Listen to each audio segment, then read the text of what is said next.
I'll just read Princess Celestia part. I'll make it simple for you. Okay. So, I'm ready anytime. Is the thing go? Okay. Trixie's Twisted Universe.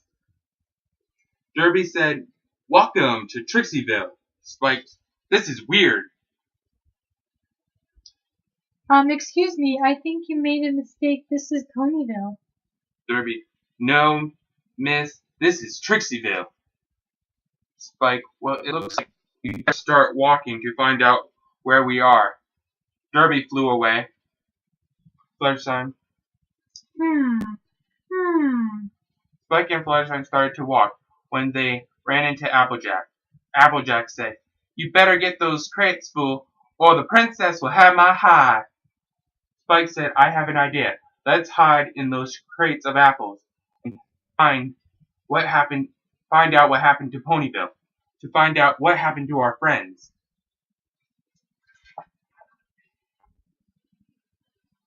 Trixie's Twisted Universe, Part 2. Spike took one last look around there, not seeing the quiet, simple Ponyville. Instead, they saw Trixieville. Trixie's face on everything.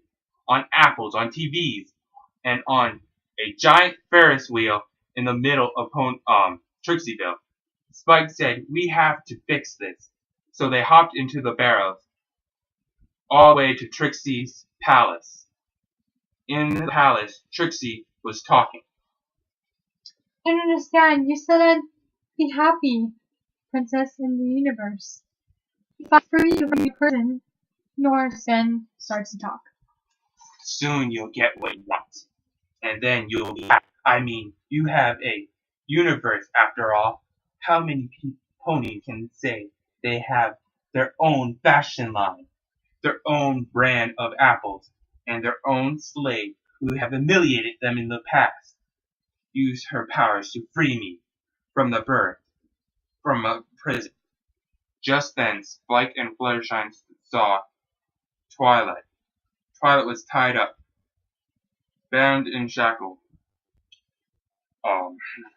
Trixie went over with the bucket and put it over Twilight's horn. She used the bucket to get out Twilight's magical power and threw it onto the bird. He started to change into a bird snake thing when Fluttershy and Spike started to run out from the apples. They grabbed the book away from Trixie as she shrugged hard as a horrible snake bird thing started to take shape. Spike quickly read it, the single, then back to Ponyville. The snake bird thing said, "You're too late. I'm free." "I'll never too late to fight for freedom," said Fluttershy. "Join me, Trixie, and together we could have it all. And you don't have any friends. That's why you came to me. Nobody cares about you. No one cares if you live." "That's where you're wrong. All ponies make mistakes, but learning from those mistakes makes them better ponies. And then all the legendary ponies use their magical powers." Twilight said to Trixie, "We can't do this without you. Help us stop him." Trixie and Twilight held hoofs as they blasted Norris back into what he is. Norris said, "No! Self-sacrifice, the only thing that could beat me, since I feed on selfish ponies."